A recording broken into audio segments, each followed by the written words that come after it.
Today I'm bringing you the story of Brendan Fraser's heartbreaking fall from fame and the truth behind the actor's leave from show business in the first place. Stay tuned until the end of the video to find out details about his return to Hollywood and his upcoming movies.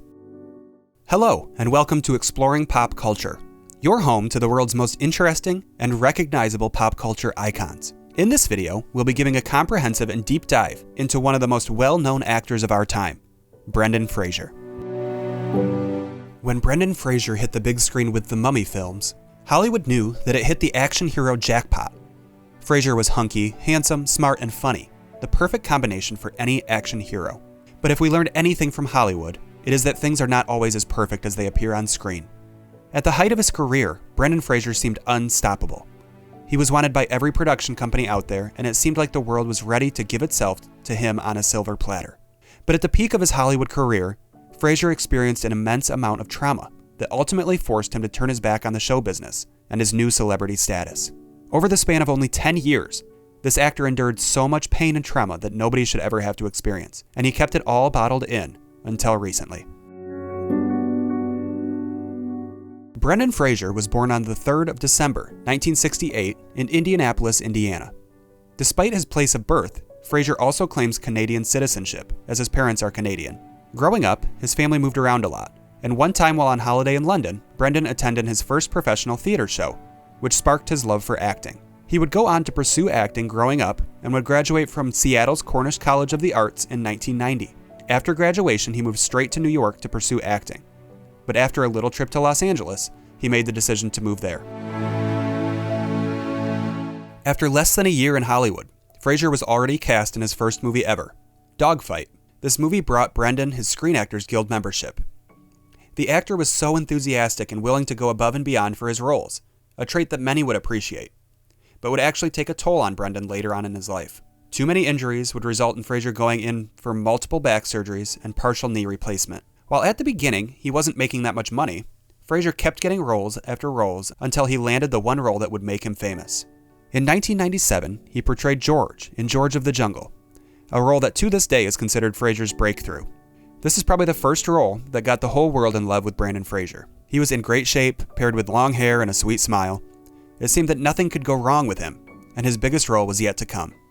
On top of that, his personal life was also going very well, as he found love in actress Afton Smith, whom he married in 1998. The following year, in 1999, Brendan received the biggest role yet, one that would go on to be well known for even decades later, The Mummy. The movie was a great success, making $416 million from a budget of only $80 million. Unsurprisingly, Brendan Fraser would go on to film 2 more sequels.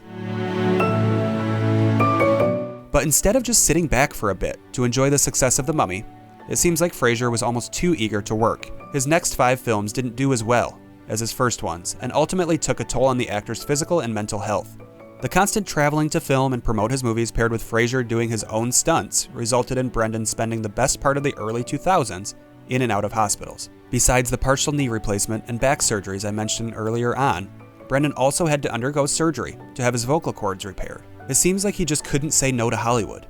But at one point, Brendan Fraser simply disappeared. From being one of Hollywood's household names to completely falling off the face of the earth. No one knew what happened, or where did Fraser go.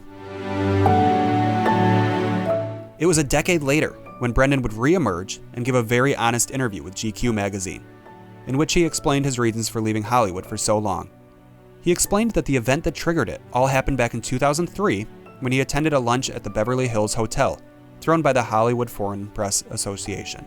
As Fraser was leaving the event, he went to shake hands with Philip Burke, former president of the association. According to Brendan, Burke went on to fondle his backside, ultimately violating the actor and catching him completely off guard. While Burke claims that it was all meant to be a joke, Fraser has said that this was the event that marked him forever. It should come to no surprise that after the event, the actor fell into a deep depression, and he even went as far as crediting this incident with the decline of his career. While he sought an apology from Burke and the association, they admitted to no wrongdoing. Fraser believes that he was not invited to the Golden Globes anymore because of this incident, and he has also struggled to secure any more roles since then. Since the incident, things just seemed to get worse and worse for the actor. His divorce from his wife had put him in a dire financial situation, and on top of that, while promoting the TV show The Affair, he lost his mother to cancer. Fraser's very honest interview with GQ had set the record straight for the actor, and he had received more roles since then. Fans have rallied behind him, showing him the utmost respect for speaking his truth and loads of support during these difficult times. Perhaps opening up about the trauma in his past allowed Brendan to move on and be able to let go of some of the pain he's been holding on to for so long.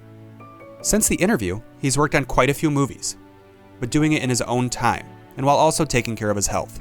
His newest film, The Whale, received a 5-minute standing ovation at the London Film Festival in 2022, which brought Fraser to tears. The support his fans had shown him since that 2018 interview has been amazing, and we're all hoping that the actor can make a comeback he so deserves.